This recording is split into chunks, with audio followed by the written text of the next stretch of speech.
Good evening church. आशा करता हूँ कि आप सब घर पे सेफ है और परमेश्वर के साथ बने रहेंगे। तो आइए हम एक छोटी सी प्रार्थना करते हैं इस सभा को स्टार्ट करने से पहले।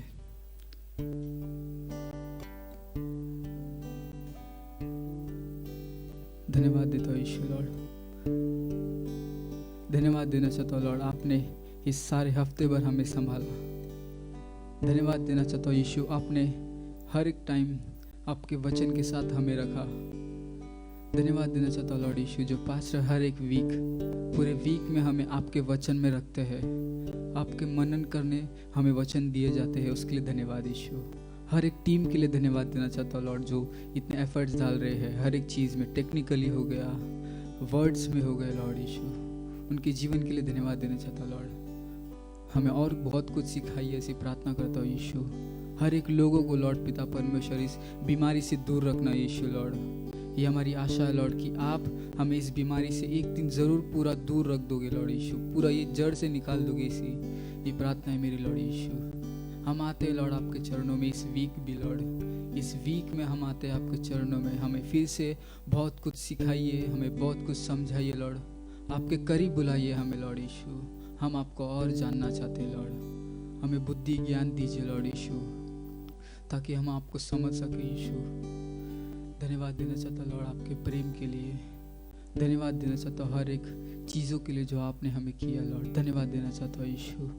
हम आते हैं लॉर्ड आपके पास, हम आते हैं यीशु इस गीत से लॉर्ड पिता परमेश्वर, इस सभा से यीशु सिर्फ आपकी महिमा हो लॉर्ड, सिर्फ आपकी ग्लोरी हो लॉर्ड, आपके वचन की ग्लोरी हो यीशु।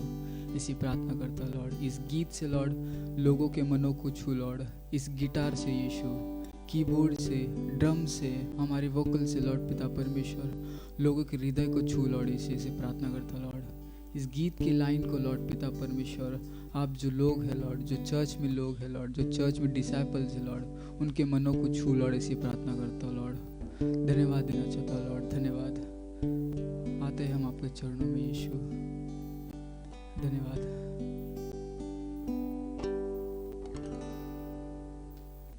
आइए चर्च, हम इस गीत को गाते हैं और इस सभा को स्टार्ट करते हैं। जो पहला गीत है वो गीत है नारे लगाओ और गाओ रे। तो हम नारे लगाते हैं और यीशु के गीत गाती है। आइए हम गाते हैं।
का दिल और बजाने का जीवन हम सब ने पाया है,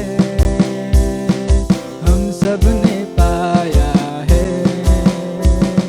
गाने का दिल और बजाने का जीवन हम सब ने पाया है,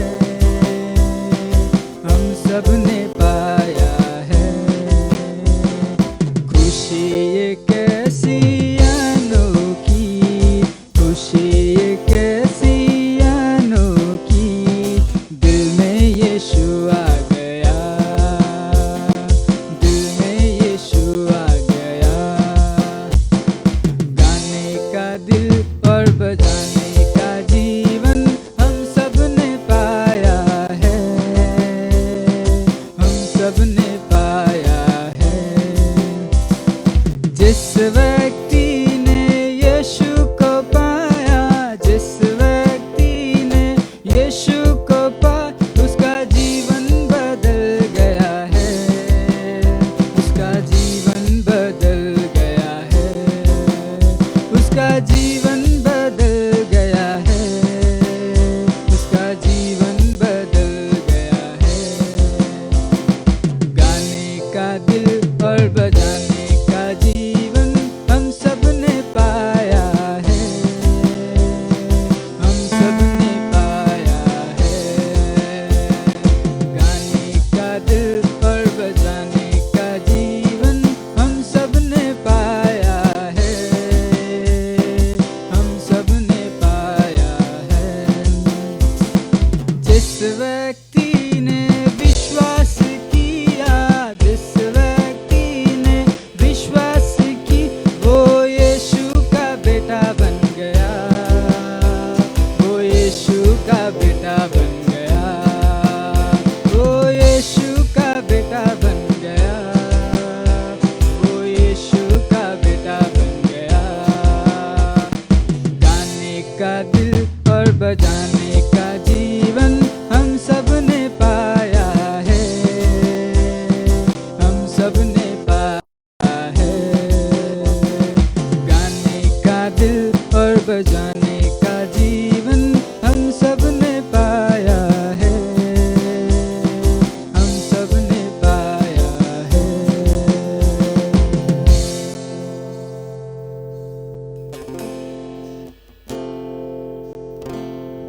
हाँ लॉर्ड, हमने पाया है गाने का दिल। हम गाते हैं और बजाते हैं ताकि इससे आपकी महिमा हो लॉर्ड, और हम यही चाहते हैं कि सिर्फ आपकी महिमा हो लॉर्ड, आपकी महिमा हो हर एक चीज़ों से लॉर्ड पिता परमेश्वर। लॉर्ड इस कलीसिया के लोगों से आपकी महिमा हो, इस कलीसिया के बाहर जो अनविश्वासी जो नहीं है लॉर्ड, हम उन्हें विश्वासी बना सके।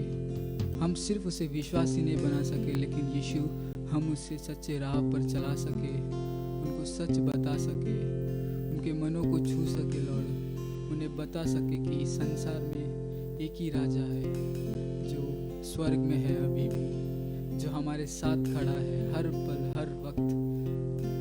हम बता सके, इसी प्रार्थना करता हूँ यीशु। धन्यवाद देता हूँ लॉर्ड पिता परमेश्वर इस गीत के लिए लॉर्ड, इस टीम के लिए धन्यवाद देना चाहता हूँ लॉर्ड पिता परमेश्वर। सिर्फ आपकी महिमा हो लॉर्ड, सिर्फ आपकी महिमा लॉर्ड। हम गाते हैं आपके गीत, हम बजाते हैं आपके गीत यीशु, आपकी महिमा हो यीशु।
यीशु नाम, यीशु नाम, यीशु नाम, यीशु नाम, यीशु नाम, यीशु नाम की जय। यीशु नाम, यीशु नाम, यीशु नाम, यीशु नाम, यीशु नाम, यीशु नाम की जय।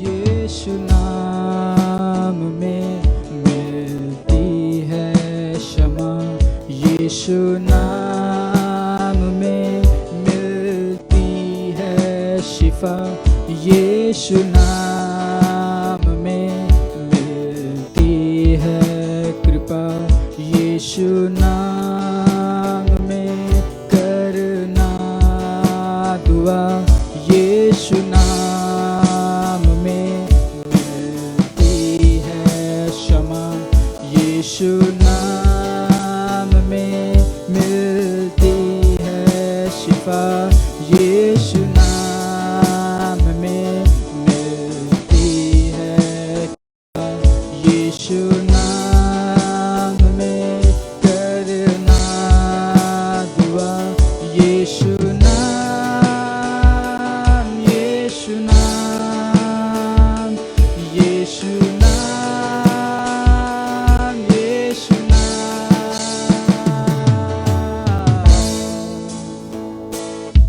यीशु नाम, यीशु नाम, यीशु नाम, यीशु नाम, यीशु नाम की जय। यीशु नाम, यीशु नाम, यीशु नाम, यीशु नाम, यीशु नाम, यीशु नाम की जय। एक बार फिर यीशु नाम, यीशु नाम, यीशु नाम, यीशु नाम, यीशु नाम, यीशु नाम की जय। ओ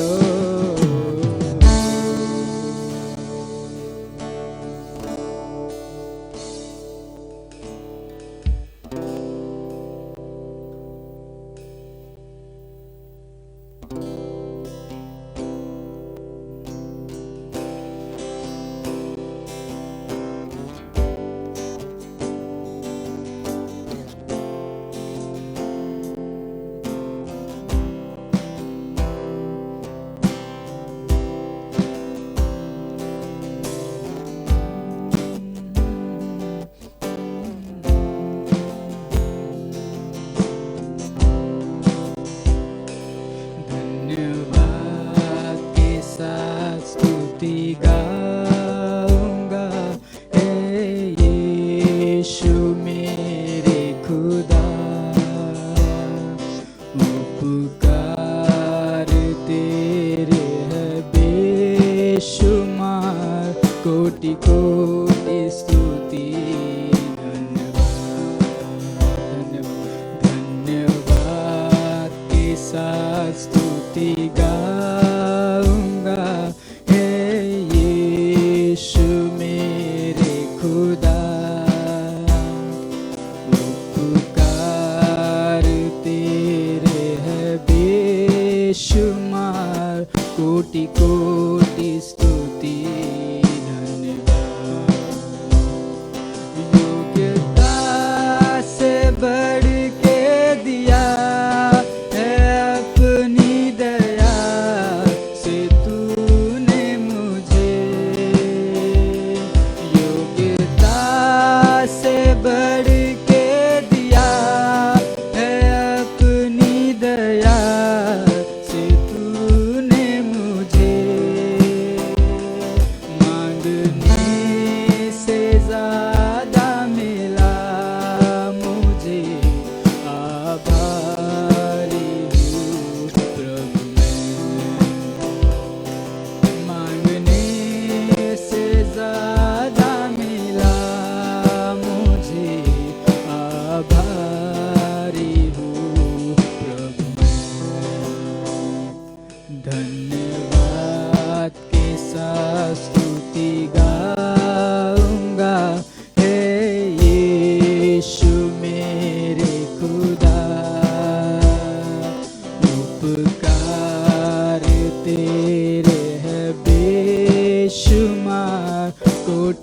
कोटि स्तुति धन्यवाद।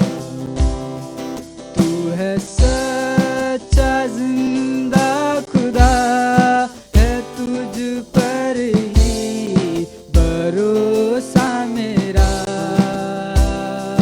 तू है सच्चा जिंदा खुदा, है तुझ पर ही भरोसा मेरा। सेवा पूरी करके पाओगे ना प्रभु, ऐसा दो वरदान। सेवा पूरी करके पाओगे ना प्रभु, ऐसा दो वरदान। धन्यवाद के साथ स्तुति गाऊंगा, हे यीशु मेरे खुदा। उपकार तेरे है बेशुमार, कोटि कोटि स्तुति धन्यवाद। कोटि कोटि स्तुति धन्यवाद।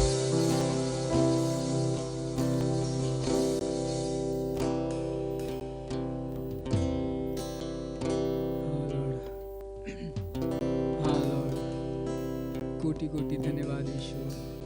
धन्यवाद देना चाहता हूँ लॉर्ड इस समय के लिए लॉर्ड। धन्यवाद देना चाहता हूँ पास्टर के मैसेज के लिए लॉर्ड। आप हमें सिखाइए, समझाइए और आगे बढ़ाइए, इसी प्रार्थना करता हूँ लॉर्ड। आप पास्टर को लीड करें, इसी प्रार्थना करता हूँ यीशु। ये प्रार्थना लॉर्ड तेरे ऊंचे नाम से मांगता हूँ, आमीन।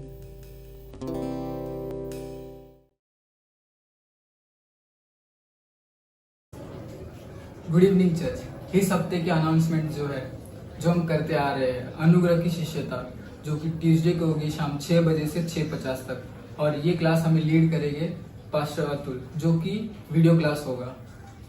और सुसमाचार की क्लास जो वेडनेसडे शाम को होगी, टाइमिंग सेम होगी 6 बजे से 6:50 तक।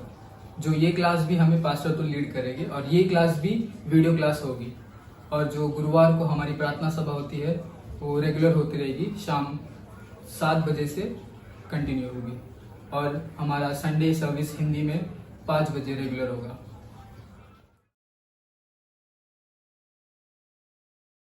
ओके, फादर्स डे के लिए आज 2 पिताओं के नाम हैं हमारे सामने और उनके बच्चों ने उनके बारे में ये लिखा है। सबसे पहले उनकी बेटी ये लिखती है, भजन संहिता 32 वर्ष नंबर 7 और 8, हैप्पी फादर्स डे। धन्यवाद मेरे पिता होने के लिए और धन्यवाद हर एक चीज़ जो आपने मेरे लिए ज़िंदगी में आज तक किया है। Thank you. आपने मेरे जीवन को और भी अच्छा बना दिया है और आपका प्रेम मेरे लिए सब कुछ। कुछ चीज़ों को छोड़ के आप दुनिया के सबसे अच्छे पिता हो। और ये है रोज़ा सुनील के लिए। तो सुनील के लिए हम ज़ोरदार तालियां बजा सकते हैं और ये सुनील के लिए है। और दूसरा हम पढ़ रहे हैं और ये उनके बच्चों ने उनके बारे में लिखा है। सबसे पहले उनके बच्चे उनकी बेटी लिखती है, राइट, थैंक यू। आप सारी चीज़ों को छोड़ के, सब बातों से ज़्यादा रोज़ हमारे परिवार के लिए अलग अलग तरीके ढूंढते हो। हैप्पी फादर्स डे पापा। उनकी दूसरी बेटी लिख रही है, हैप्पी फादर्स डे। धन्यवाद कि आप इस घर में प्रेम को लाए, आनंद और हमें स्वीकारा और आप हमारे जीवन में हो हमेशा के लिए। मैं सारा दिन आपके बारे में बात कर सकती हूँ, लेकिन मेरा प्रेम आपके लिए इन सब चीज़ों से बहुत अच्छा है। थैंक यू हर चीज़ जो आपने हमारे लिए की है। उनका बेटा इस तरह से लिखता है, हैप्पी फादर्स डे। आपने हमसे प्रेम किया हर तरीके से। शब्द नहीं है ये बताने के लिए कि आप हमसे कितना प्रेम करते हैं। आज मैं जो हूँ वो इसलिए हूँ क्योंकि आपकी वजह से। आपने हमारे लिए सब कुछ किया है और एक दिन मैं ज़रूर आपको जो भी मैं करूँगा उससे आपको आदर मिलेगा। God bless you, happy father's day, I love you. और उनके खुद बोलते हैं, उनके सबसे प्रिय बेटे हैं वो। थैंक यू मुझे प्रेम करने के लिए, सबसे ज़्यादा हम चारों से में से सबसे ज़्यादा मुझसे प्यार करने के लिए। मैं कभी कभी गलत होता हूँ और आप मुझे सही भी करते हो, समझाते भी हो कि एक पापा का अच्छा बेटा बन के रहना चाहिए, और हमेशा मेरा तरफ लेते हो जब हम चार झगड़ा करते हैं, और मुझे सपोर्ट करते हो और गाइड करते हो। थैंक यू मुझसे प्रेम करने के लिए इतना। हैप्पी फादर्स डे पापा। ये है जेम्स, प्रभु, रूबी और जस्सी, और इसलिए प्रशांत भाई के लिए ज़ोरदार ताली बजा सकते हैं। ओके, सो इन दोनों पिताओं के लिए धन्यवाद, और भी जो पिता हैं उनके लिए भी धन्यवाद, उनके जीवन के लिए। और इस दिन पर हम यही प्रार्थना करते हैं कि परमेश्वर आपकी अगुवाई करता रहे। धन्यवाद, आपके जीवन के द्वारा आप एक अच्छे उदाहरण हो, और आपके परिवार में आपका प्रेम, आपकी अगुवाई आपके बच्चों के जीवन के द्वारा प्रदर्शित हो रही है। इसलिए परमेश्वर को धन्यवाद करते हुए और उन सब पिताओं के लिए परमेश्वर से मांगते हैं कि उनको अगुवाई करते रहें, और इसी तरह से प्रेम में और परमेश्वर के वचन में आगे ले जाते रहें। आमेन। आइए चर्च, हम ऑफरिंग की ओर मुड़ते हैं।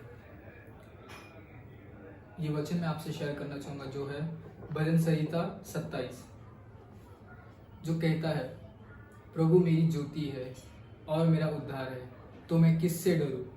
प्रभु मेरी जीवन की रक्षा करता है, तो मैं किससे भयभीत हूँ? इस वचन में यीशु हमें ये सीख देता है कि यीशु मसीह हमारे जीवन का ज्योति है, जो हमें अंधकार में रहकर हम भटक जाते हैं, लेकिन हमें यीशु मसीह वो ज्योति में लाने की कोशिश करता है, उनके वचन के द्वारा, उनके प्रेम के द्वारा। तो हमें उस अंधकार में रहकर डरना नहीं है, जो डिटोनॉमी व्यवस्था विवरण 36 का 6 कहता है कि हमें डरना नहीं है, लेकिन यीशु के अंदर एक सामर्थ लेकर हमें यीशु मसीह के आगे बढ़ते रहना है, यीशु मसीह के साथ बढ़ते रहना है। तो हमें कभी डरना नहीं है कि हम अंधकार में है, हम कुछ कर नहीं सकते, हम वहाँ पर प्रार्थना कर सकते हैं, हम यीशु मसीह के साथ बात कर सकते हैं, उनसे साथ बात करके हम अंधकार में रहकर भी हम शांति से रह सकते हैं, जो हमें यीशु मसीह देता है। हमें उसे लड़ना है यीशु मसीह के साथ। यीशु मसीह हमारे सारे जीवन की बातों को जानता है। हमें जो ज़रूरत चीज़ें हैं, जो छोटी से छोटी ज़रूरत चीज़ें हैं, वो सही टाइम पर सही वक्त पर देता है। तो और जब हम इसी तरह जब हम यीशु को दशवान देते हैं, हमारा जो हिस्सा होता है देने का, तो हमें उससे ऐसे कुछ सोच कर नहीं देना है, हमें यीशु मसीह को जो उनका हिस्सा है दशवांश, उसे देना है।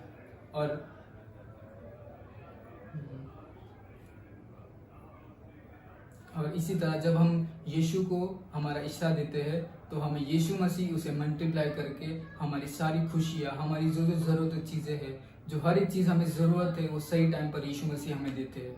तो आइए हम इस अनुग्रह के वचन को, इस वचन को मानकर, समझकर इसके तरह चलना चाहिए।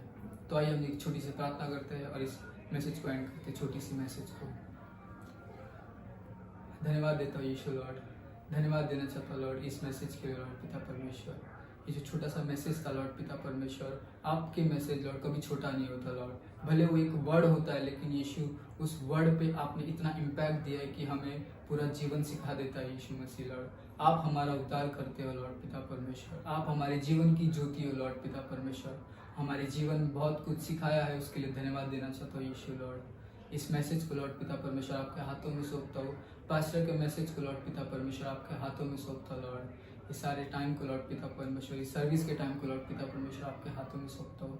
ये प्रार्थना लॉर्ड तेरे ऊंचे नाम से मांगता हूँ, आमीन।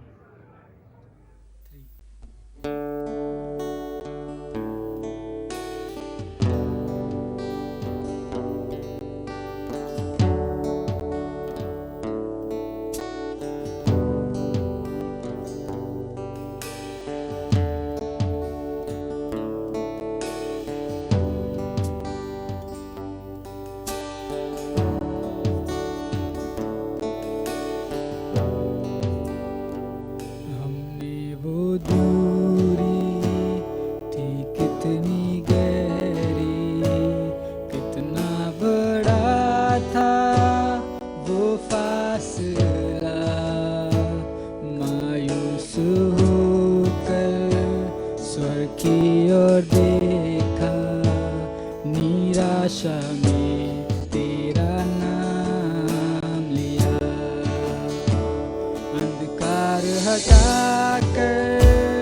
तेरी मोहब्बत से मेरा दिल तूने भर दिया।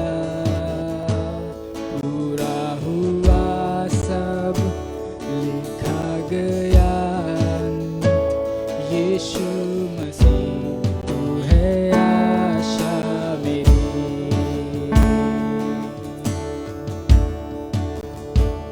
किसने था सोचा कि ऐसी दया मिलेगी हमको भरपूरी से।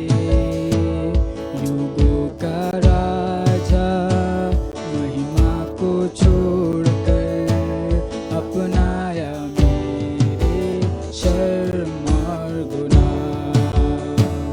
उससे मैंने पाई है माफी, मैं हो गया उस राजा का सुंदर मसीहा।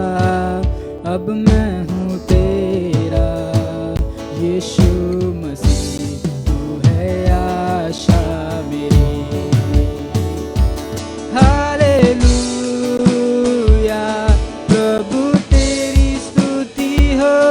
हालेलुया, तूने हराया मृत्यु को, तूने तोड़ी हर जंजीर, तेरे नाम मेरी हाय यीशु मसीह, तू है आशा मेरी। हालेलुया, प्रभु तेरी स्तुति हो। हालेलुया, तूने हराया मृत्यु को, तूने तोड़ी हर जंजीर, तेरे नाम मेरी हाय यीशु मसीह, तू है आशा मेरी।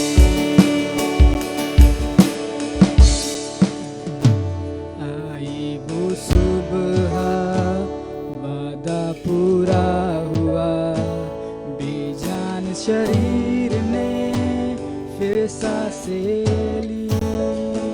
खामोशी में से तूने पुकारा, कब्र तेरी जीत है कहाँ। आई वो सुबह, वादा पूरा हुआ, बेजान शरीर ने फिर सांसें ली। खामोशी में से तूने पुकारा, कब्र तेरी जीत है कहाँ। यीशुआ तेरी जय हो सदा। हालेलुया, प्रभु तेरी स्तुति हो। हालेलुया, तूने हराया मृत्यु को, तूने तोड़ी हर जंजीर, तेरे नाम मेरी हाय यीशु मसीह, तू है आशा मेरी। हालेलुया, प्रभु तेरी स्तुति हो। हालेलुया, तूने हराया मृत्यु को, तूने तोड़ी हर जंजीर, तेरे नाम मेरी हाय यीशु मसीह, तू है आशा मेरी। यीशु मसीह, तू है आशा मेरी। यीशु मसीह, तू है आशा मेरी।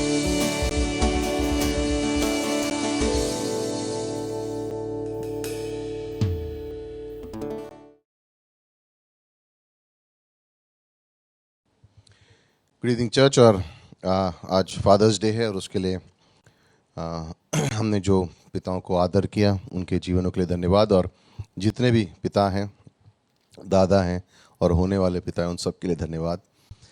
आज की संदेश का शीर्षक है दो पिताओं की जीवन शैली, और उसके बारे में हम बात करेंगे। अध्याय जो है वो रोमन्स का 4:12 से 25 इसके बीच में है। और कहानी को समझने के लिए, संदेश को समझने के लिए उत्पत्ति का 12वां अध्याय और से लेकर 24वें अध्याय तक ध्यान देना पड़ेगा। वॉल्यूम थोड़ा ऊपर।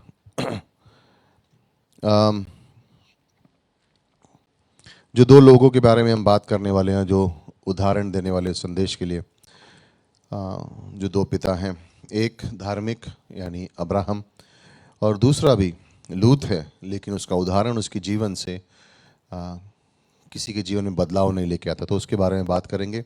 कहानी शुरुआत इसलिए होती है, इस तरह से होती है कि 2008 में एक विश्वासी मिनिस्ट्री ने, सेवकाई ने अमेरिका के एक जेल में जाकर, जहाँ पर उन लोगों को मिले जहाँ पर जिनको जैसे सज़ाए मौत की या उम्र कैद की सज़ा दी गई थी, और मदर्स डे पे वहाँ पे गए। उन्होंने कहा कि जिन जिन को खत लिखने अपनी माओ को आप लिख सकते हो और हम जाके वापस उनको देंगे कि आपके बच्चों ने आपके लिए लिखे हैं, भले ही आप जेल में हो लेकिन आप अपनी माँ को लिख सकते हो। तो जो उन्होंने उम्मीद की उससे कई ज़्यादा लोग आए, उतने सारे कार्ड्स तैयार हो गए कि जो कैदी थे उन्होंने अपनी माओ के लिए लिखा। तो ये सोच के उस सेवकाई ने कहा फादर्स डे पे भी हम ऐसा ही करेंगे। और जब वो फादर्स डे पे पहुँचे, पिताओं के दिन के लिए, आदर के लिए, तो वहाँ पे शायद ही कोई आया था जिसने अपने पिता के लिए कुछ लिखना चाहता। क्यों? क्योंकि आधे से ज़्यादा लोगों के पिता नहीं था, और जो जानते थे अपने पिता को उनको कभी उनके संग थे नहीं, और उनको पता भी नहीं था कि इस वक्त उनका पिता कहाँ है। उसी समय देश के एक अलग हिस्से में और एक सर्वे किया गया, जहाँ पर बच्चों से पूछा गया, ख़ास तौर से लड़कों से, कि उनको क्या याद है समय अपने पिता के संग बिताने का। और हर एक ने ये कहा कि खेलते हुए मुझे याद है कि वो मेरे संग खेलते थे, या कहीं हम मार्केटिंग करने साथ में जाते थे, या वो काम पे जा रहे हो तो मुझे स्कूल छोड़ के जाते थे। हर चीज़ जो उन्होंने कही वो समय के संग जुड़ी हुई थी, कि वो बच्चों को वो बात अपने पिता के बारे में याद थी क्योंकि उनके संग उन्होंने समय बिताया था। और इन जब दो कहानियों को हम सोचते हैं, समझते हैं, तो हम देखते हैं कि एक पिता का जो प्रभाव है उसके परिवार पर, वो कितना ज़रूरी है। खुद के जीवन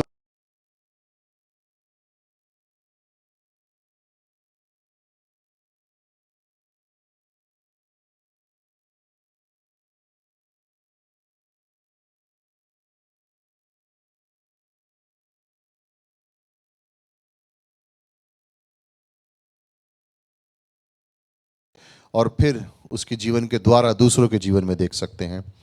और लूत के जीवन में हम ये देखते हैं कि किस तरह से उसके जीवन में किस चीज़ का प्रभाव था, और कौन सी उसकी वजह से उसके परिवार में क्या प्रभाव पड़ा। तो जब इन दोनों को देखेंगे तो उससे हम कुछ सीखेंगे, और हम जानेंगे कि ये संदेश सिर्फ पिताओं के लिए नहीं है, ये संदेश सबके लिए है, कि इसके अंदर जो सिद्धांत हैं वो हम सबके लिए हैं।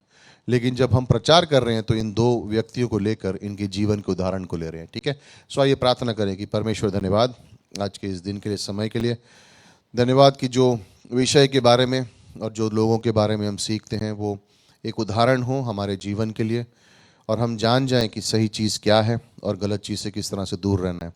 प्रार्थना फिर से एक बार करते हैं, इस समय को आशीषित कीजिए और इस संदेश से हम सीख सकें कि परमेश्वर की इच्छा क्या है और जान सकें। धन्यवाद फिर से एक बार, आपके नाम से यीशु मसीह मांगते हैं, आमेन।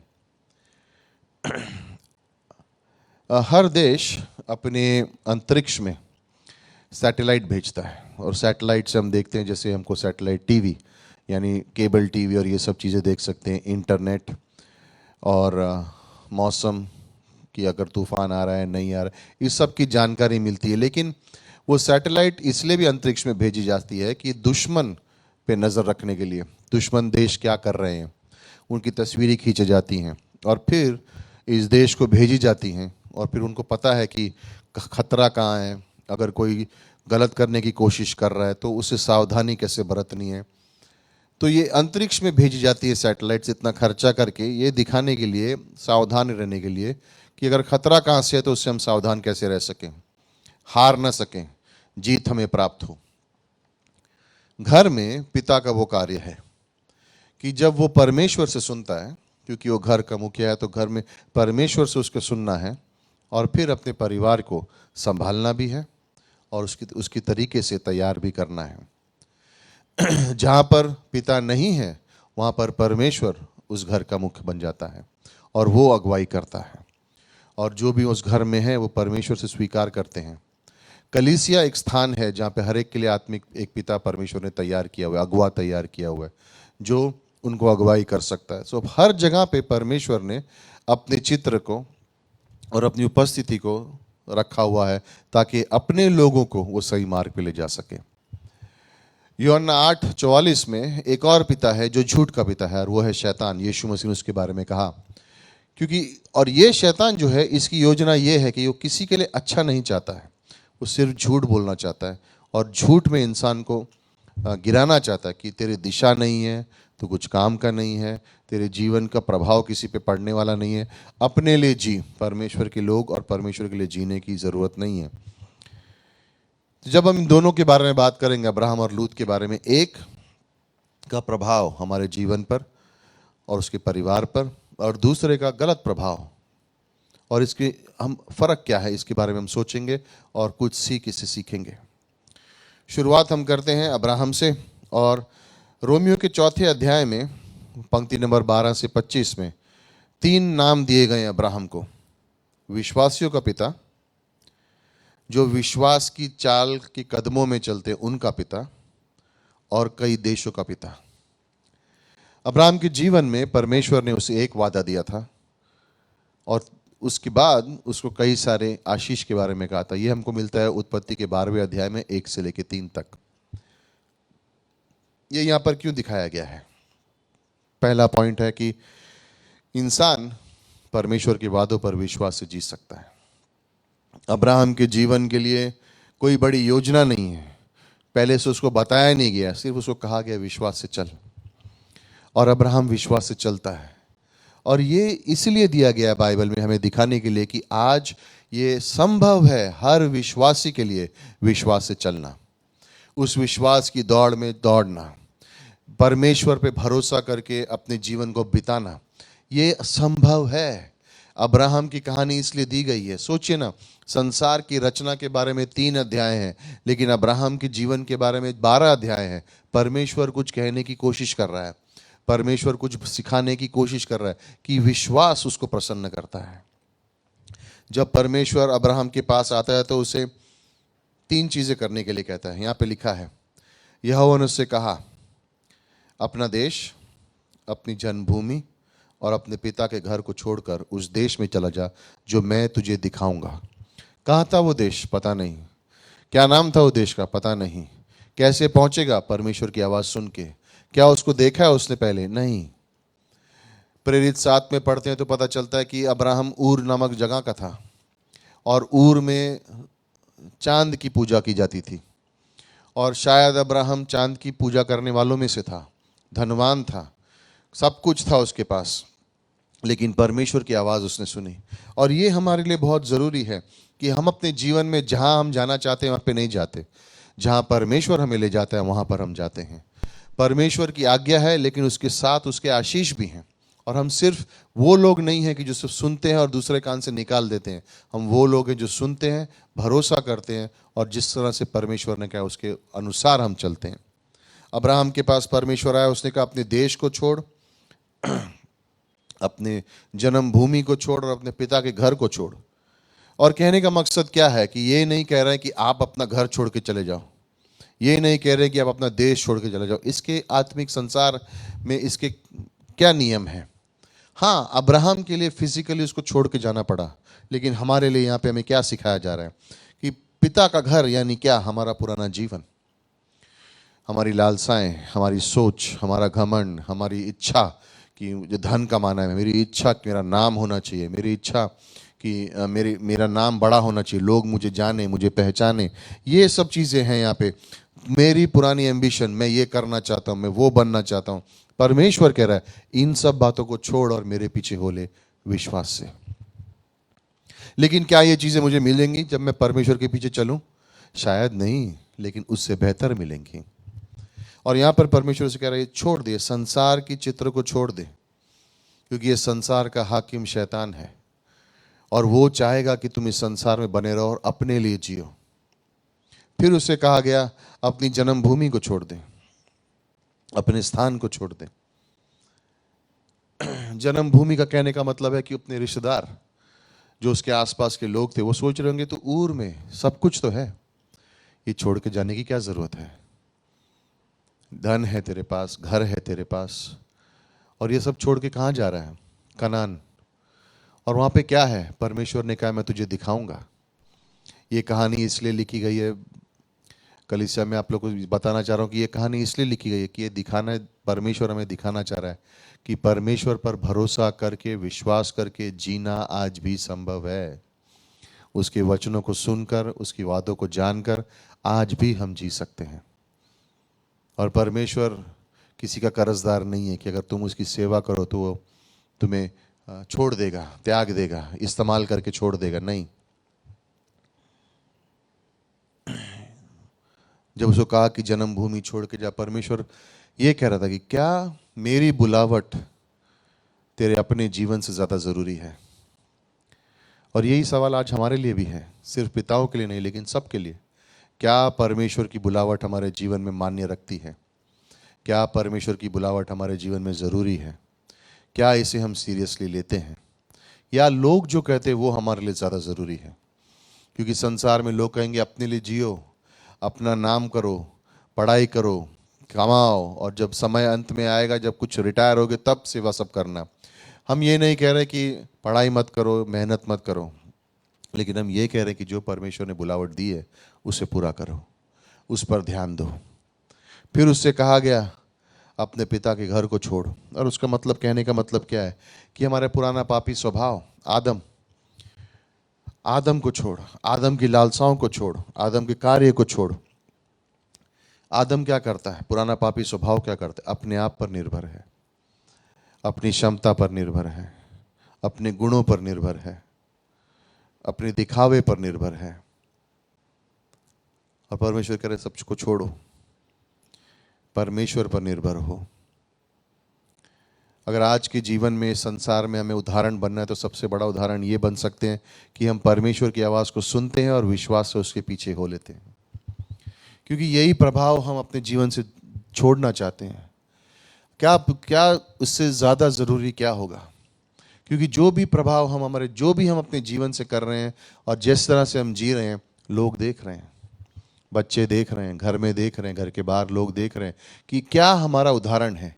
क्या हम परमेश्वर पर भरोसा कर रहे हैं या हम अपने आप पर भरोसा कर रहे हैं?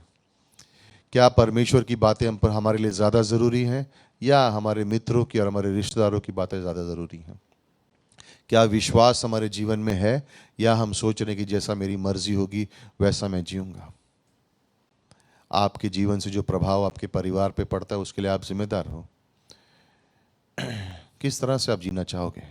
किस तरह से विश्वास करना चाहोगे? क्या परमेश्वर ने आपसे बात की है? और अगर की है तो आप क्या कुछ कह रहे हो? क्या आपने समय लिया है उसकी आवाज़ को सुनने के लिए?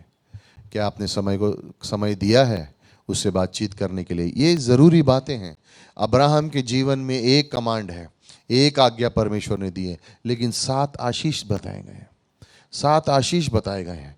मैं तेरा नाम बड़ा करूँगा, मैं तुझे आशीष दूंगा, तू देशों के लिए उनका पिता कहा जाएगा। एक कमांड है और 7 आशीष हैं।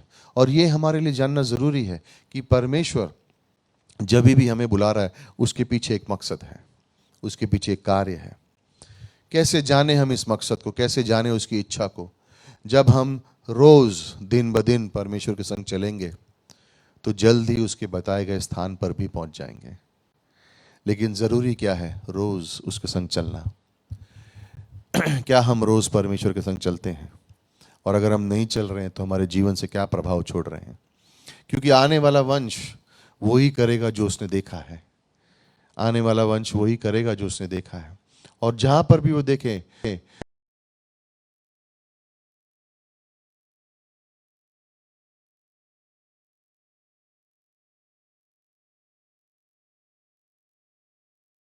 भी नहीं सोचा था कि परमेश्वर उसे कहाँ ले जाएगा, लेकिन एलिया को परमेश्वर ले गया और वहां पर परमेश्वर की महिमा हुई। दानियल ने कभी नहीं सोचा था कि वो 3 राजाओं के साथ काम करेगा। दाऊद ने कभी नहीं सोचा था, अब्राहम ने कभी नहीं सोचा था, लेकिन हर एक ने भरोसा किया परमेश्वर पर, उसके द्वारा ही वो अपने जीवन में कार्य कर सके। उसी जगह पर एक लूत है जो अब्राहम के साथ है, लेकिन वो एक भक्ति का पिता नहीं है, लेकिन वो एक विश्वास का पिता नहीं है। वो भी एक पिता है, उसके भी बच्चे हैं, लेकिन उसके जीवन का उदाहरण सही नहीं है। क्यों? क्योंकि हम देखते हैं उत्पत्ति 13:10 में कि जब लूत ने अपनी आंखें उठाई तो यरदन की उस पार देखा और उसको सोदम और गमोरा दिखा जो ईदन की वाटिका की तरह खूबसूरत था। लूत ने अपना तंबू उस दिशा में रखा कि वहां से सोदम और गमोरा दिख सकता था। लूत को नहीं पता था कि सोदम और गमोरा में क्या होने वाला है, लेकिन अगर उसे पता होता तो शायद वो अपने परिवार को वहां लेके नहीं जाता। लेकिन उसको क्या दिख रहा है? लूत को क्या दिख रहा है? लूत को दिख रहा है वहां पे हरियाली है, लूत को दिख रहा है वहां पर पानी है, लूत को दिख रहा है कि वहां पे पैसा है, लूत को दिख रहा है वहां पे घर अच्छे हैं, लूत को दिख रहा है वहां पे शहर है, पक्के मकान है, यहाँ पर हम तंबू में जी रहे हैं, वो जगह अच्छी है। और लूत के पास भी धन है, अब्राहम के पास भी धन है, दोनों रिश्तेदार हैं, लेकिन उनके भेड़ चालों के बीच में झगड़े हो रहे हैं। और लूत सोच रहा है कि ये तंबू में रहने से अच्छा कि वहां पे महल में रह सकूं, ये तंबुओं में बाहर यहाँ से वहां भटकने से अच्छा कि एक फिक्स स्थान मुझे मिल जाए। लेकिन सवाल ये है, क्या ये परमेश्वर की इच्छा है? और अगर ये परमेश्वर की इच्छा नहीं है तो उसको वो अंत व्यर्थ होगा। कई बार लोग कहते हैं कि आप क्या कहना चाह रहे हो, क्या आप ये कह रहे हो कि धन कमाना गलत है, सक्सेस होना गलत है? नहीं, हम ये नहीं कह रहे हैं। हम कह रहे हैं कि मेहनत करनी चाहिए, हम कह रहे हैं पढ़ना लिखना चाहिए, हम कह रहे हैं मेहनत करो, पैसे कमाओ, लेकिन पैसे का प्रेम सारी बुराई की जड़ है। पैसा बुराई की जड़ नहीं है, पैसे का लोभ, पैसे की लालच, और इस लालच में घर बर्बाद हो गए हैं, इस लालच में सेवकाई बर्बाद हो गई है, इस लालच में लोगों की जिंदगी बर्बाद हो गई है। पैसे की लालच नहीं। और लूत सोच रहा है मैं उस तरफ जाऊंगा, क्यों? खूबसूरत है, अच्छा है, लेकिन प्रॉब्लम क्या है? वो पाप की स्थान है, वहां पर उसको समझौता करना पड़ेगा, वहां पर उसका विश्वास नहीं चलेगा, वहां पर उसको समझौता करना पड़ेगा। लेकिन वो उसी तरफ जाना चाहता है। अगर वो जानता कि वहां पर क्या होने वाला तो शायद नहीं जाता, लेकिन उसके जीवन की तकलीफ यही है कि उसने आंखें उठाई लेकिन सौदम गमोरा की ओर देखा, उसने परमेश्वर की ओर नहीं देखा। अब्राहम ने जब भी आंखें उठाई उसने परमेश्वर की ओर देखा, उसने कहा परमेश्वर तुम चुनो मेरे लिए। लेकिन लूत कह रहा मैं चुनूंगा और मुझे सौदम गमोरा जाना है और मुझे वहां जाना है, वहां धन है, वहां संपत्ति है, वहां बिजनेस है।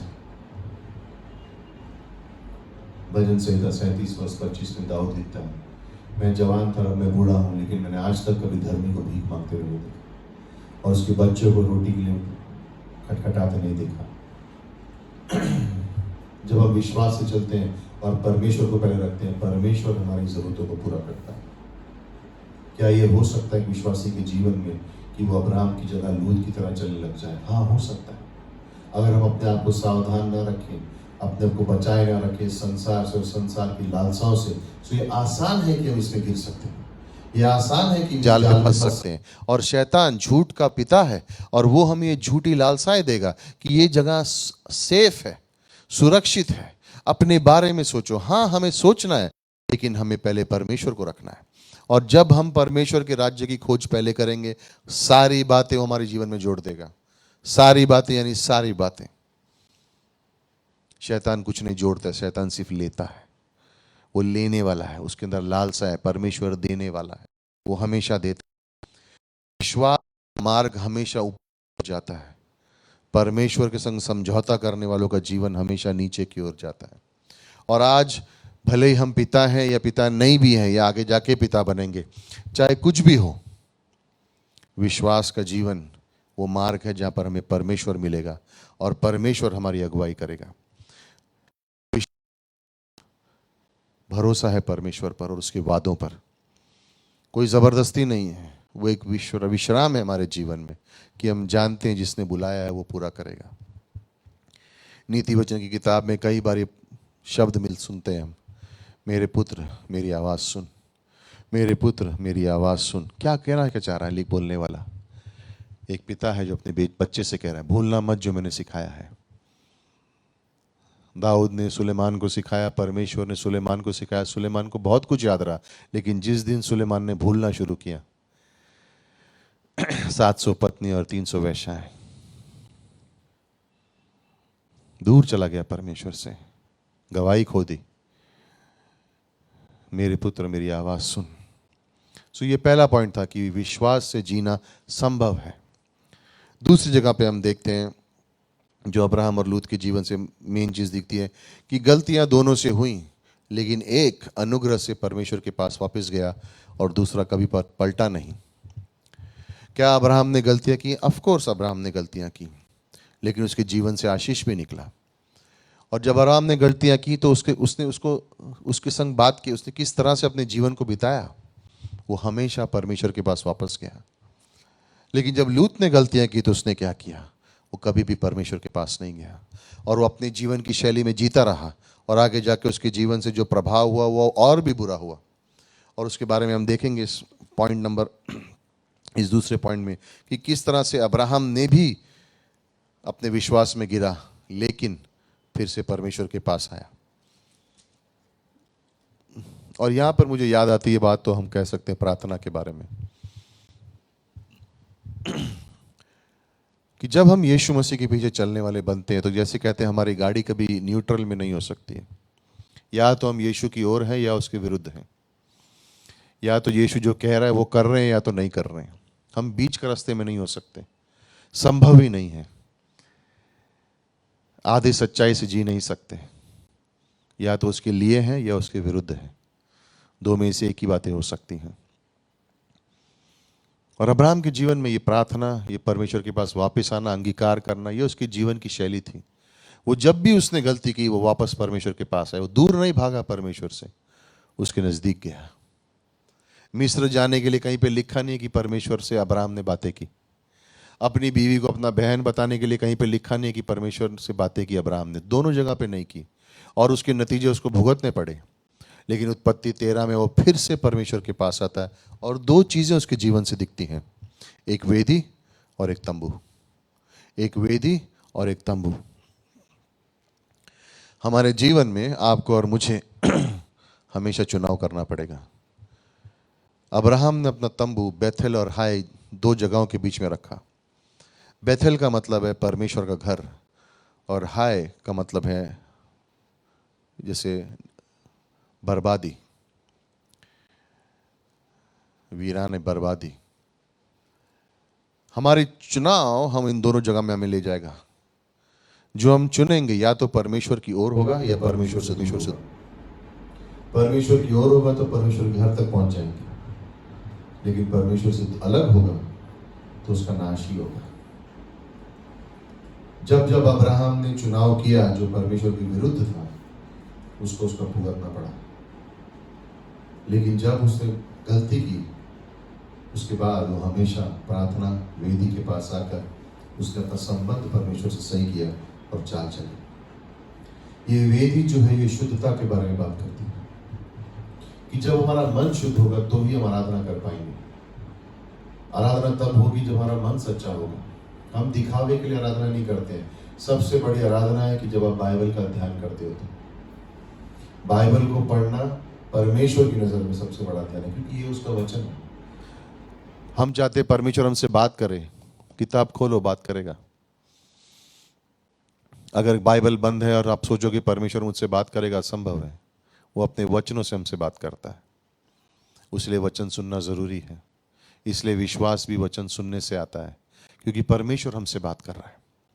और वहाँ पे उसके जीवन में आराधना देखेंगे, और ये वेदी है जहाँ पे वो शुद्धता है, जहाँ पे उसने आके अंगीकार किया, माफ़ी मांगी, अपने मन को सही किया और परमेश्वर के संग फिर लग गया है।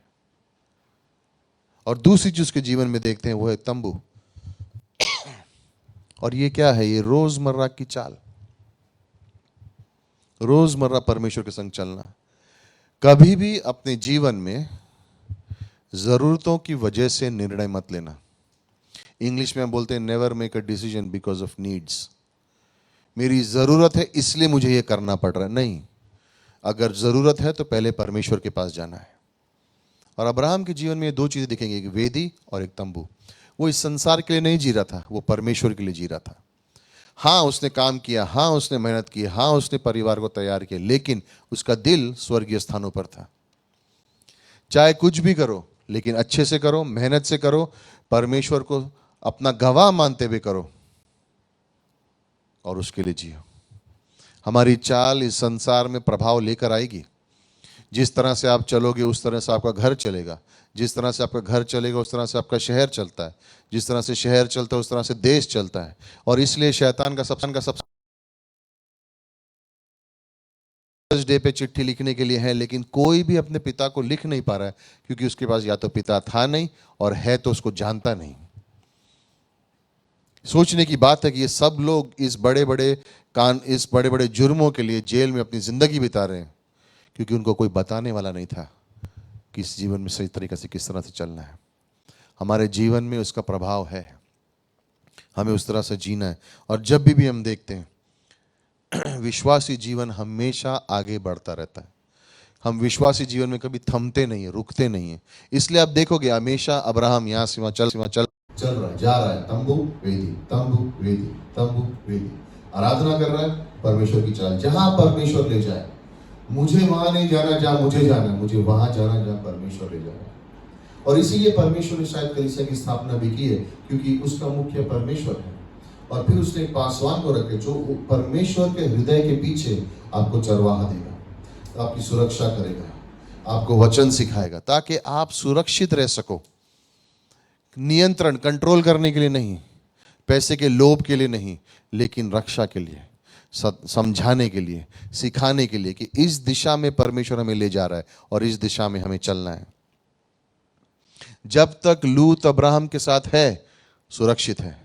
जिस दिन वो अब्राहम की दोस्ती, मित्रता को छोड़ के आगे निकल जाता है, उसके जीवन में तकलीफें आती हैं। लोग कलीसिया छोड़कर घर से देखेंगे, घर में करेंगे, सब कुछ करेंगे, ठीक है, लेकिन एक दिन जब चुनाव का दिन आएगा, सोच लीजिए कि चुनाव किस तरह गलत हो सकता है। ये हमारी उम्मीद नहीं है, ये हम चाहते नहीं हैं, लेकिन क्योंकि हम संगति में नहीं है, ऐसा हो सकता है कि बगैर संगति के, बगैर किसी गॉडली फ्रेंड के हम ऐसे निर्णय ले सकें जिससे परमेश्वर को कभी महिमा ना मिले। लेकिन उससे आपके जीवन, हर निर्णय से, हर एक निर्णय से आपके जीवन पे प्रभाव पड़ता है और आपके जीवन के प्रभाव से किसी और के जीवन पर प्रभाव पड़ता है। सोचना है कि परमेश्वर ने इतना सोचा कि उसने हमारे लिए एक घर तैयार किया है, एक घर जिसमें हम रहते हैं और दूसरे घर में जिसमें हमसे बातें करता है, और दोनों की ज़रूरत है। लेकिन जिस घर में वो बातें करते हैं वहाँ जाना ज़रूरी है, ताकि वो मुझे सुन सकूं और जहाँ मैं रहता हूँ वहाँ पे उसको इस्तेमाल कर सकूं, ताकि मेरा घर एक छोटा सा मंदिर बन जाए जहाँ पे परमेश्वर बसता है, एक स्थान बन जाए। लेकिन लूत के जीवन में ये नहीं है। लूत छोड़कर, परमेश्वर के दास अब्राहम को छोड़कर सौदम चला जाता है। उत्पत्ति 18 में देखते हैं कि परमेश्वर और दो स्वर्गदूत परमेश्वर से मिलने आते हैं, अब्राहम से मिलने आते हैं, उसके संग समय बिताते हैं, और दो जाते हैं सौदम गमोरा की ओर, क्योंकि वहाँ पे इतनी कुटिलता, इतनी बुराई है कि परमेश्वर ने कहा मैं इसे नाश कर दूंगा। लेकिन परमेश्वर अब्राहम के संग रुक जाता है और कहता है मैं अपने इसको एक रहस्य की बात बतानी है कि मैं सौदम गमोरा का नाश करने वाला हूँ। और अब्राहम विनती कर रहा है कि मत करो, और परमेश्वर ने कहा 10 तक अगर मिल जाए धार्मी तो मैं नहीं मारूंगा, उस शहर को नाश नहीं करूंगा। ये दो स्वर्गदूत जाते हैं, लूत से मिलते हैं। लूत धनवान है, पैसा है, वो सोचता है परमेश्वर मुझे आशीष दे रहा है, और वो सोच रहा है कि हाँ परमेश्वर मेरी ओर है, सब कुछ अच्छा चल रहा है तो मतलब परमेश्वर मेरी ओर है। लेकिन उसे पता नहीं है उसे पता नहीं है कि वो किस दिशा में जा रहा है। हम लोग बोलते हैं ना कई बार बलि का बकरा, उसे पता नहीं है, उसे तैयार किया जा रहा है, और शैतान का कार्य है ये। और ये दो स्वर्गदूत जाते हैं लूत के पास, और सौदम गमोरा में जो कुटिल लोग हैं वो देखते हैं इन दोनों को आते हुए, और वो लूत के घर आते हैं। उत्पत्ति 19। उस सदोम नगर के पुरुषों ने जवानों को लेकर बूढ़ों तक, वरन चारों ओर के सब लोगों ने आकर उस घर को घेर लिया, और लूत को पुकार के कहने लगे कि जो पुरुष आज रात को तेरे पास आए हैं वो कहाँ हैं, उनको हमारे पास बाहर ले आ कि हम उनसे भोग करें।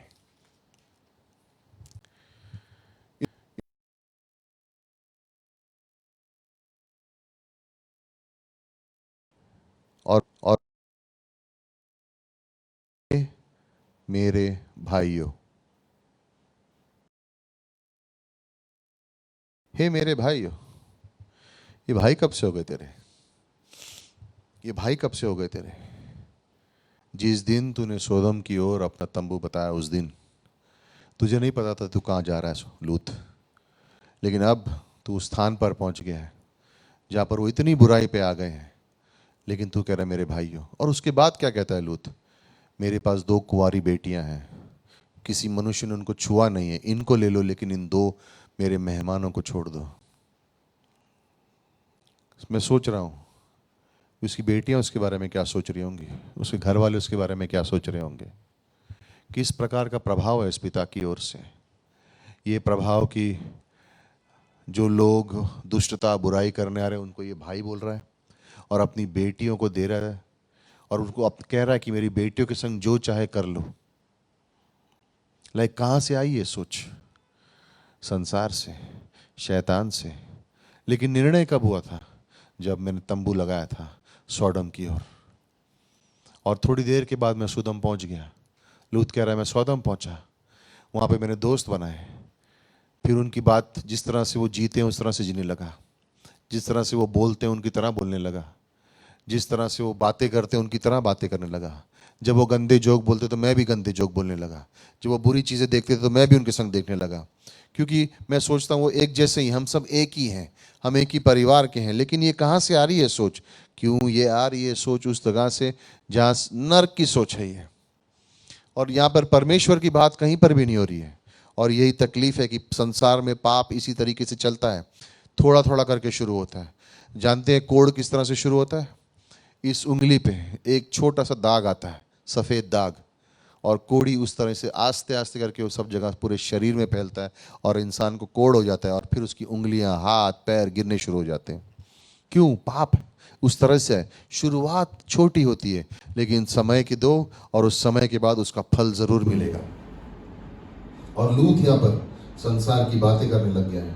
आज अब उनको कहने लग गया है, तुम मेरे भाई हो, तुम मेरे भाई हो, मेरे भाई हो, मेरे को उसको छोड़ दो। सब उसकी सोच भी उनकी तरह हो गई है। मेरी बेटियों को ले जाओ, उसकी सोच भी उनकी तरह हो गई है कि ये आदमी परमेश्वर से इतना दूर हो गया। लूत, तू अब्राहम के पास क्यों नहीं गया? तूने अब्राहम को एसएमएस क्यों नहीं किया? अब्राहम से सलाह क्यों नहीं ली? तू वापस क्यों नहीं अब्राहम के पास चला गया? नहीं, ये चीजें मेरे लिए जरूरी है। मेरा नाम, मेरा धन, मेरे लोग, मैं अच्छी पोजीशन है मेरी, मुझे उसकी जरूरत है। गलत दिशाओं में जाना, गलत चीजें देखना, गलत संगति रखना, सावधान रहना है। मैं ये नहीं कह रहा हूँ कि हमें अविश्वासी लोगों से दूर रहना है। मैं ये कह रहा हूँ वो हमारे दोस्त अगर हैं तो उनके लिए प्रार्थना करनी है, सुसमाचार उनसे बांटना है, और अगर उनको सच में तुम उनसे प्रेम कर दो, तुम्हारे खास दोस्त है, तो कलीसिया लेके आओ, परमेश्वर का वचन बांटो उनके साथ, तो पता चलेगा कि तुम उनसे प्रेम करते हो या नहीं। उनको तुम्हारी तरह बनना है, तुमको उनकी तरह नहीं बनना है। अगर सच में अपने दोस्तों से प्यार करते तो यीशु के बारे में बताओ, क्योंकि उनका भी प्राण है, उनको भी बताने वाला कोई नहीं है। वो भी एक दिन स्वर्ग के नरक दोनों में से एक जगह जाने वाले हैं। और सच में उनसे प्रेम करते तो कलीसिया से दूर मत रखो, कलीसिया में लेके आओ, तो सच्चा प्यार है तुमको तुम्हारे दोस्तों से, वरना तुम उनकी तरह बन रहे हो। और अगर ये बात चलती रही तो क्या प्रभाव रहेगा हमारे जीवन से? प्रॉब्लम शुरू किधर हुई थी? देखने से, मन में वो अभिलाषाएं रखने से।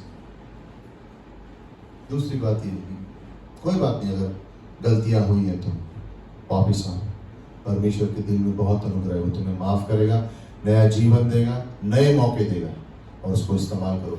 तुम्हारे और मेरे जीवन से कई लोगों को प्रभाव मिलेगा, और हमें वहां पे पहुंचना है। आखिरी पॉइंट, तीसरा, उनका प्रेम। और यहाँ पे मैं लूत के बारे में पहले बात करूंगा। प्रेम, क्या हम परमेश्वर से वो प्रेम कर सकते हैं कि जो चीज वो हमें देता है, जो सबसे बड़ी चीज अगर हमारी प्रार्थना का जवाब देता है, तो क्या हम उस चीज को परमेश्वर से ज्यादा महत्वपूर्ण समझते हैं? लूत सोदम में है ना? स्वर्गदूत उसे खींचकर बाहर ले जा रहे हैं, लेकिन उसकी जाने की इच्छा नहीं है क्योंकि उसको गंदगी की आदत पड़ गई है। हमारा पुराना पापी स्वभाव उस तरह से है। और हम कई बार उदाहरण देते हैं, कबूतर का, एक भेड़ का, शीप का और एक सूअर का। तुम सूअर को कीचड़ से निकालो, उसको धो, सबसे बेस्ट साबुन लगाओ, सबसे बेस्ट परफ्यूम लो और फिर छोड़ दो, वो वापस कीचड़ में ही जाएगा। लेकिन भेड़ गंदगी के पास नहीं जाएगी, शुद्ध है। हमारा पापी स्वभाव उस तरह से, लूत को स्वर्गदूत खींच के ले जा रहे हैं, लेकिन उसके मन में इच्छा नहीं है। क्यों? वो संसार से ज्यादा प्रेम करता है और संसार का प्रभाव कहीं पर भी अच्छा नहीं है, लेकिन परमेश्वर के प्रेम का प्रभाव सब जगह पे अच्छा है। लूत ने अपनी बेटियों को खो दिया क्योंकि आगे जाके वो बेविचार करेंगी। उसकी पत्नी नमक का खंभा बन गई क्योंकि सौदम से निकल तो आई, लेकिन सौदम उसके दिल से नहीं निकला। उसका प्रेम लूत का संसार पे लगा हुआ था, सौदम पे लगा हुआ था, और स्वर्गदूत उसको निकालना पा रहे थे। मेरा घर वहां पर है, मेरा बंगला वहां है, मेरे दोस्त वहां है, मेरी बेटियां वहां है, मेरे बच्चे वहां हैं, संसार में खुश हूं नहीं। लेकिन इस तरह से विश्वासी को नहीं जीना है, इस तरह से हमारे जीवन की प्रभाव नहीं हो सकता है, ये तरह से हमारे जीवन की शैली नहीं हो सकती। लेकिन एक अब्राहम है, वो जानता है और वो कहता है नहीं, हम परमेश्वर भरोसा कर सकते हैं। परमेश्वर कह रहा है अब्राहम से उत्पत्ति 22 में, तेरा पुत्र मुझे वापस दे। लेकिन इस पुत्र के लिए तो परमेश्वर तूने मुझे ऊर से बाहर निकाला, 24 वर्ष के इंतजार के बाद ये बेटा मुझे दिया, और अब आपको ये बेटा वापस चाहिए। अब्राहम ये सवाल नहीं पूछ रहा है, अब्राहम कह रहे ले लो, क्योंकि वो जानता है कि परमेश्वर ने उससे वादा किया है, और अगर इसहाक को वो ले भी लेगा तो या तो इसहाक मरे में से जिंदा होगा या परमेश्वर किसी को वहां पे भेज देगा उसकी बलि के लिए। उसको परमेश्वर के वादों पर पूरी तरीके से भरोसा, और ये सच्चा प्रेम है कि जो मुझे परमेश्वर ने दिया है वो, समझो आप प्रार्थना करते हो किसी चीज के लिए और परमेश्वर आपको वो दे देता है, क्या वो चीज परमेश्वर से ज्यादा जरूरी बन जाती है? और अगर वो बनती है तो वो आपके जीवन में मूर्ति है, वही चीज आपको रोकेगी। लेकिन अब्राहम कह रहे नहीं, मैं स्वतंत्रता हूं, लेकिन मैं आत्मसमर्पित भी हूं, देने वाला भी परमेश्वर ही है। और वो कह रहा है यहाँ पे कि आपके वादों पर मुझे भरोसा है, जो परमेश्वर ने कहा है वो करेगा। हाँ, परमेश्वर की उपस्थिति पे मुझे भरोसा है। अगर हम परमेश्वर की चाल में चलेंगे, उससे प्रेम रखेंगे, उसकी संगति होगी, जहां पर वो हमें ले जाएगा हम जानेंगे उस बात को, उसकी उपस्थिति का एहसास होगा, उसकी आवाज़ सुन पाएंगे, उसको जान पाएंगे, और हम जानेंगे कि उसका सामर्थ्य कोई भी चीज़ के लिए असंभव नहीं, कोई भी चीज़ के लिए असंभव नहीं। इसलिए जब हम अपने जीवन में जीते, हमारे परिवारों पे प्रभाव है, तो क्या करना है? हम प्रार्थना करते हैं, हम बाइबल का अध्ययन करते हैं, अपनी पत्नी से प्रेम रखते हैं, बच्चों को उनके जीवन में निवेश करते हैं, और ये निवेश का फल शायद आज ना दिखे, लेकिन एक ना एक दिन जरूर दिखेगा। और भले ही आप कोई भी हो, कहीं पर भी हो, और अगर आप इस संदेश को सुन रहे हो, आपके जीवन का प्रभाव जरूरी है। कहीं ना कहीं आपके जीवन से किसी ना किसी के जीवन को प्रभावित हुआ जा रहा है, तो वचनों में बने रहो, प्रार्थना में बने रहो, डरना नहीं है, विश्वास से चलना है, परमेश्वर पर भरोसा कर सकते हो, उसके सामर्थ्य पर भरोसा कर सकते हो, प्रेम से जीना है, अनुग्रह देना है, और अपना जीवन दूसरों में निवेश करना है। हाँ, फल नहीं दिख रहा है, कोई बात नहीं, लेकिन एक न एक दिन वो फल निकलेगा, एक न एक दिन परमेश्वर उसको आशीष देगा, क्योंकि वो काम परमेश्वर का है। हमारा काम निवेश करना है, फल लाना परमेश्वर का काम। प्रभावित जीवन किस तरह से हम जिएंगे? पहला, विश्वास से चलना, डरना नहीं है लेकिन विश्वास से चलना। दूसरा, भले ही हम गिरे, अनुग्रह से वापस आना। तीसरा, चाल चलते रहे प्रेम से। आइए प्रार्थना करें। परमेश्वर धन्यवाद देते हैं आज के इस दिन के लिए, इस संदेश के। परमेश्वर प्रार्थना करते हैं कि जितने भी पिता हैं उनको आशीषित कीजिए। धन्यवाद देते हैं उनके जीवन के लिए, उनके बलिदानों के लिए, उनके प्रेम के लिए, दिन रात काम करके, मेहनत करके अपने परिवार को संभालना, उनकी रक्षा करना, देखना। कई बार कोई धन्यवाद भी नहीं बोलता, लेकिन लगे रहते हैं, मेहनत करते रहते हैं, और हमारे पिताओं के द्वारा धन्यवाद की परमेश्वर आपका चित्र हमें दिखाई देता है कि ये परमेश्वर पिता है जो उनसे प्रेम करता है, जो उनसे कभी दूर नहीं रहता, जो उनको जानता है और हमेशा हमारे संग बना रहेगा। धन्यवाद देते हैं और इस सभा को आशीषित कीजिए, हमारे जीवनों को आशीषित कीजिए। यीशु मसीह के नाम से मांगते हैं, आमीन। धन्यवाद देना चाहता हूँ पास्टर का, जो इतना सुंदर सा मैसेज हमें दिया है। हमें बहुत कुछ सीखने मिला, उसके लिए धन्यवाद देना चाहता हूँ पास्टर का। आइए चर्च, हम मिलकर इस गीत को गाते हैं और आज की सभा को अंत करते हैं। सागर से भी गहरा। 1 2 3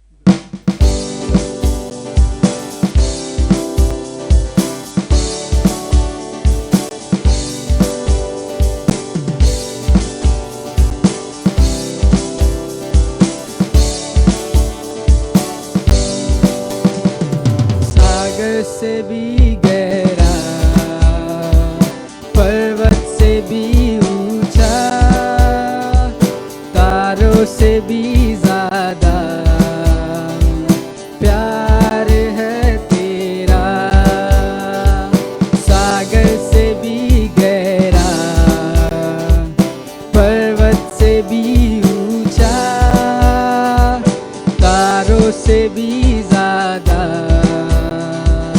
प्यार है तेरा।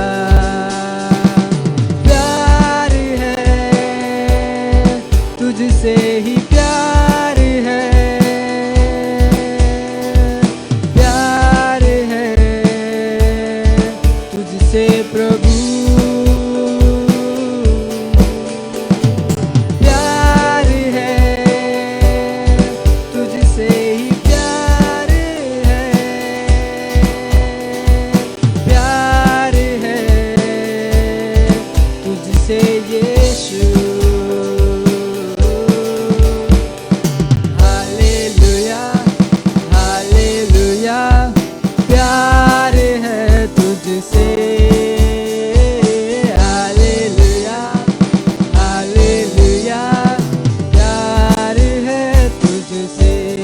एक बार फिर हालेलुया, हालेलुया, प्यार है तुझसे।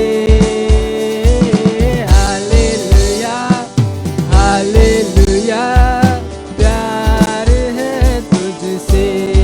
प्यार है, प्यार है, तुझसे ही प्यार है। प्यार है,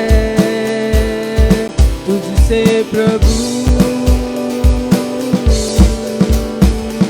प्यार है, तुझसे ही प्यार है। प्यार है, तुझसे यीशु। सागर से भी गहरा, पर्वत से भी ऊंचा, तारों से भी ज्यादा प्यार है तेरा। सागर से भी गहरा, पर्वत से भी ऊंचा, तारों से भी ज्यादा प्यार है तेरा। प्यार है तेरा, प्यार है तेरा।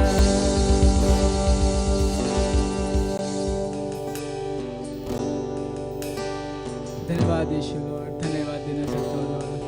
आपने हमें बहुत कुछ सिखाया इस हफ्ते में लॉर्ड। इस संडे के मैसेज में हमें बहुत कुछ सिखाया इस सर्विस में लॉर्ड। धन्यवाद देना चाहता हूँ हर एक टीम के लिए लॉर्ड। वर्शिप टीम के लिए धन्यवाद यीशु। पास्टर अतुल के लिए धन्यवाद देना चाहता हूँ यीशु।